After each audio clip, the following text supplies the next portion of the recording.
it's Destiny here with Houston Rock TV. I am hanging out with the one and only Dean Dichoso, producer and songwriter. He is LA based, but he is from Houston, and we are sitting here fixing to chat in his beautiful home. How are you today, Dean? I'm good, thank you. How are you? I'm good. Good. Okay, so we know that technology is just ever changing in all industries, but how has that changed the way that you produce your artists today? That's an interesting one. I got a very early start in this when I was an audio engineer and a musician first, and that came from working on analog tape. So we were recording everything to tape machines. Today, everyone's recording things, to laptops and hard drives and things like that. And it's interesting because the ethic in how you would normally say perform a record being produced to an analog system like to tape or something that was constantly destructively recording. You can't edit it. You can't tune a vocal. You can't get things tighter through a computer. The fact that that's changed over into a digital realm and there's hard drives and things like that has completely not only changed how we make records, but it's changed a lot of not only how we deal with production in the recording studio environment, but it's also changed over time how musicians have what they've become. It's interesting because you've got a kid like me, who was making records. It's interesting because the way the technology has changed not only how we make the records in a recording studio environment, but also how musicians, what they've become over time. What I mean by that is, at my age, I was a kid that was making records when I was really young at the tail end of the only medium you could use was analog tape. And so I come from that background of, you have to rehearse well because you can't edit this stuff. You can't make it sound better than it actually went in. And today it's kind of weird because I'm watching kids, even my own kids are growing up with iPads and computers where it's they're already used to putting in lackluster performances into something and because they know that they can fix it later. So it's an interesting thing. I love the technology in the sense that it helps, my team and myself do the job better in production. But what I'm sort of sad about is the fact that we are in an environment now where we know that it's fixable. So what I tend to do now is bring some of that, old school thought into my production process. So no matter how old or young the musicians might be, I'll still treat it as if we were working in a degradable medium. So I over rehearse them. My pre-production is like 80 to 90% of my energy because I over rehearse them, make sure the song is right, and I'm not interested in using computers to fix anything. I will stop the whole session and stop the whole day or stop the week if I have to and say, you're not fucking ready for this. Go rehearse. And, that's pretty much what I do. And it turns out to be good for the musicians in the long run because they end up, doing better on their tour and they're better players by the end of the session, the way it should be, So hope that answered the question. Yes. So I do know that you work with some of our own Houston-based bands like To Whom It May and Hindsight. Mm-hmm. And I'm very curious at how those relationships have developed and what it's like working with bands in Houston and what advice you could give our bands here. Wow. Okay. You asked how the relationship started with those two bands. Mm-hmm. So Hindsight's an interesting one. Their band leader, Bradley Lambert, we actually went to the same high school together. I think he was a freshman when I was a senior or something like that. Clemens High School here in Sugar Land. Oh. And it's interesting because he actually hired me to mix a Hindsight record. I think it was back in 2007 or 8. And from there, it turned into a production relationship. He had actually hired me to produce, to write, which eventually became their current release, which is called Momentum. and that relationship went really well. Bradley loves working with me. I love working with him. He's a fabulous musician, and so yeah, that's how that started. He actually apparently he told me that he used to like watch my band play when I was like living here as a teenager. He would like come to Fitzgerald's or the Abyss or something, and that's how he actually like had come to know me. So I thought that was interesting. So there's some history there. To Whom It May, I'd like to think I think I met through Bradley actually. Bradley was working on their EP that came out before their upcoming record called The Great Filter. It's coming out very soon, and so Jonathan Jordan had contacted me, and he loved my work and he wanted me to produce the record, and we had a good time. You had asked about Houston bands, and what was it you asked me about with Houston bands? Like, am I allowed to drink on this show? Yeah, sure. Cheers. Cheers. No, I was... To Whom It May shot glass. Yes. That's a cute shot glass, though. It is. I love it. They'll give you one. Please.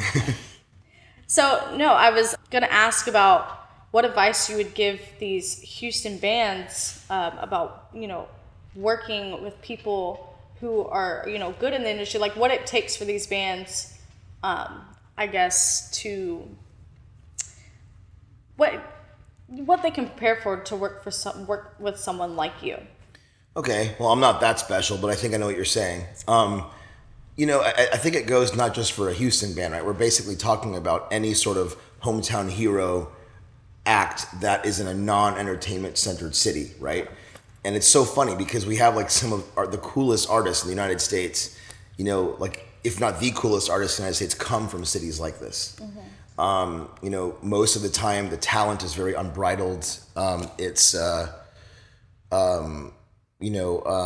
unaffected by like standards that are like weird from Los Angeles or New York or whatever. And so it makes it kind of unique. I think my biggest issue and qualm with artists in non-entertainment based cities is that they tend to become very satisfied with their own versions of hometown success, mm-hmm. and forget that there are actual standards beyond that, where the industry looks at, and sometimes that's image. The songs are like regurgitations of shit that they've listened to, but my point is they're not really offering anything to the world market that the world market doesn't already have. Just because you feel really good about what you're doing in your rehearsal space after you've just got off of work from fucking working at fucking KFC or whatever doesn't make it a good song. It doesn't make it a good product. It goes for any band, from Los Angeles, Houston, Austin, Portland, Seattle, doesn't matter. Every band needs, obviously, number one is the great songs, and every artist, of course, requires an identity. Right? So that's the two big things. What I notice in places like this is you have like these beta versions of bands that are out touring and they're doing things and they're signed. Those bands aren't even that great. So it's like you have beta versions of that. And the hometown like tends to like bolster that and say, great job, do this, do that. But they're not paying attention to the industry outside of them. So they're branding themselves incorrectly. Their logos look cheap. Their songs are half-ass, and so that's a big one is paying attention, like industry forward. You have to like think industry forward, think beyond what you're doing here, or in, Timbuktu or wherever you're at, and definitely push towards having that identity, that signature, and like the best songs that the world needs to hear. And sometimes that signature is anything from like, is it a gimmick? Is it does like the whole band dress up like fucking Super Mario Brothers? Or is the singer like have a really unique voice, that you just know? Like Jonathan Jordan from To Whom It May, he's got a really interesting thing, right? Like he uses 8-string guitars, but has like this loungy singer voice. Mm-hmm. And it's cool. Like that's the super signature and super identity, and obviously a band from Houston, like there's a reason why To Whom It May is getting a lot of traction outside of this bubble.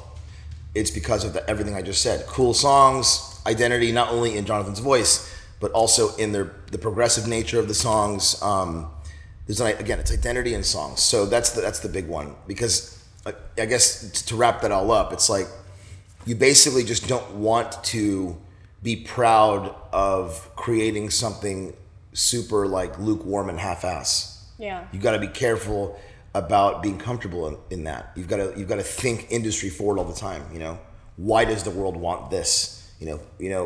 Why are we different? You know, can you notice the fact that you just sound like a shitty Nickelback?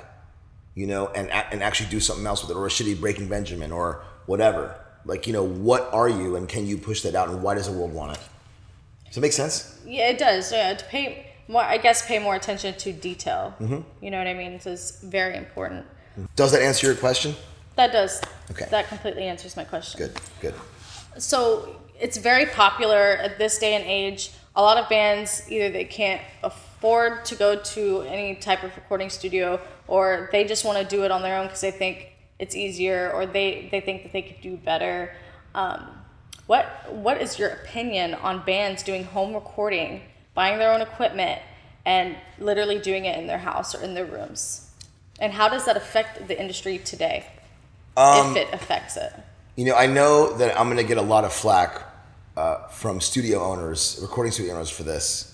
I'm 100% behind that, actually. I mean, I love the fact that artists, you know, are recording at home. I love the fact that they can do that, and they can learn things like how to essentially engineer their demos into greatness. I actually really love that.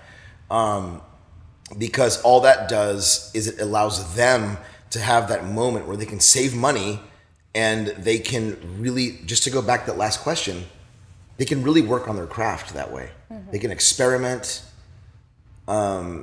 with their sound. They can have a lot of fun with it. And by the time they hire someone like me, you know, like I've got a really cool green bed to work with. So I'm 100% behind that, you know.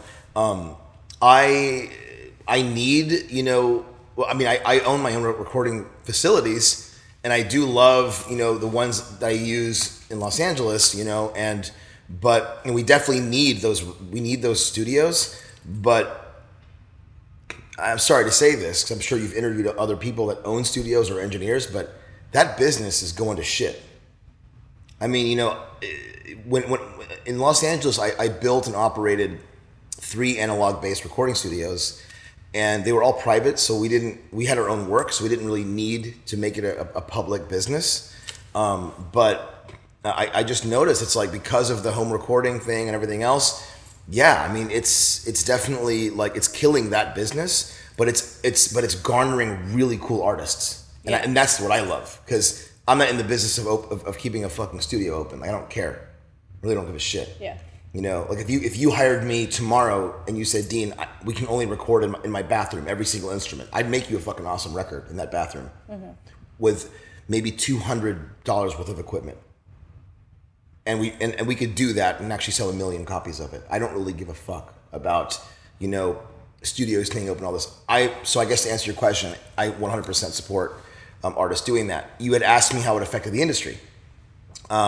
Exactly what I said is that, you know, you have artists that, because what was one of the things I said from the last question? It was identity, the lack thereof.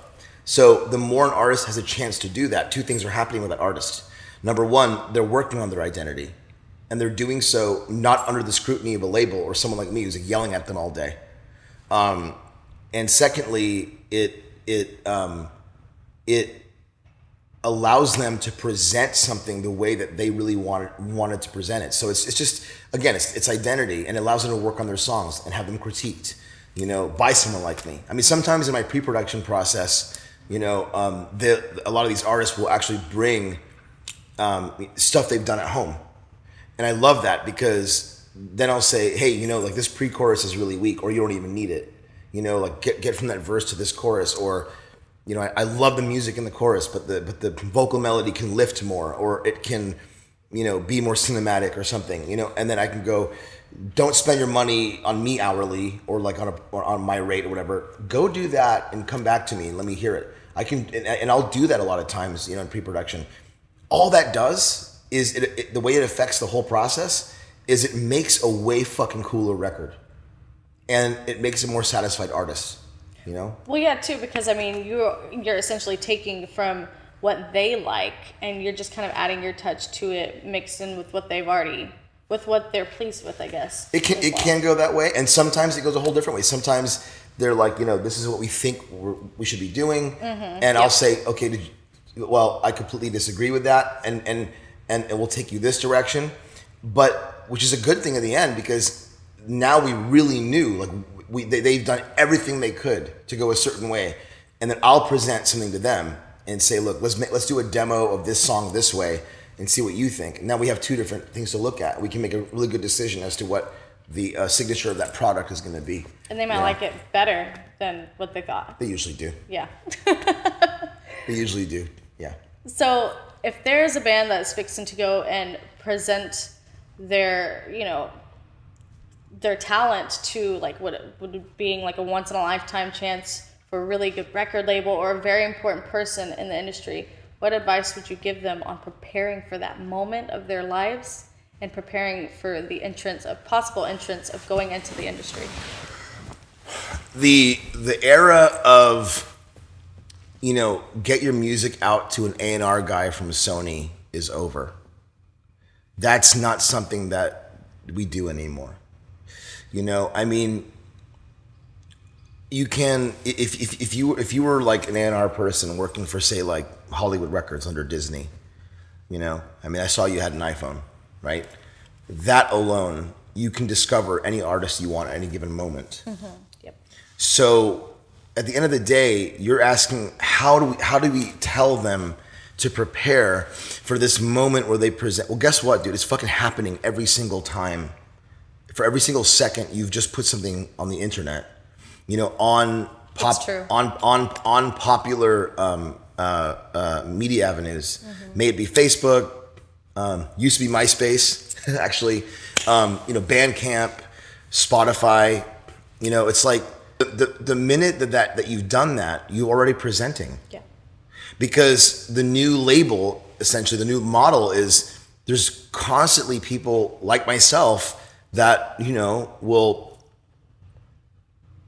be doing our morning business in the goddamn bathroom and discover some new artist. Yeah. And just be like, holy shit, who is that? And so it's not really a matter of, they're presenting anymore. You're presenting all the time. So it's a matter of like, did you get your identity? Did you write a good song? Are you branding yourself well? Like your logos are great, your pictures are great, your videos are great. Because if that's the case, you're not presenting. You're waiting for the phone call. Yeah. Does that make sense? Mm-hmm. No, it does. So you're waiting for the phone call, and that phone call could be from anyone. It could just be like little old me going, I'm a really big fan. May I please produce your next single? And it could be someone else going, look, we want to meet you. We might be able to offer you like a pretty huge advance and put you on a tour, but we want to see what you're all about first. You know what I'm saying? Mm-hmm. So I'd like to think now that if I speak from the industry side, we're chasing artists now. They're not chasing us. Yeah. Which is awesome. Yeah. And that's the way it should be. Yeah. So, hope that answers the question. No, it does. Like when we were chatting earlier, presentation is everything, and image and logos and all that good stuff. And now that I talk to you about it, I honestly didn't really think too much about that. You know what I mean? And that's really good information to share for you guys watching Houston band or any local band from any town or city or state or country. Take from that and like learn from it. You know what I mean? So thank you so much, Dean. You were so awesome. Thank you for taking the time out today. Was that helpful? That was so helpful. So happy to be of service. That was so helpful. If you are watching this interview, please definitely take from this. He knows his shit. He knows what he's talking about. You know what I mean? So thank you guys so much, and we'll see you guys in the next episode. Hey guys, this is Dean Dichoso. You're watching Houston Rock TV. I'm just enjoying some bourbon from my To Whom It May flask in my To Whom It May shot glass. Look out for their new record called The Great Filter. I produced it right here in Houston later this year. Also from Hindsight, who's in the studio with me now. Cheers.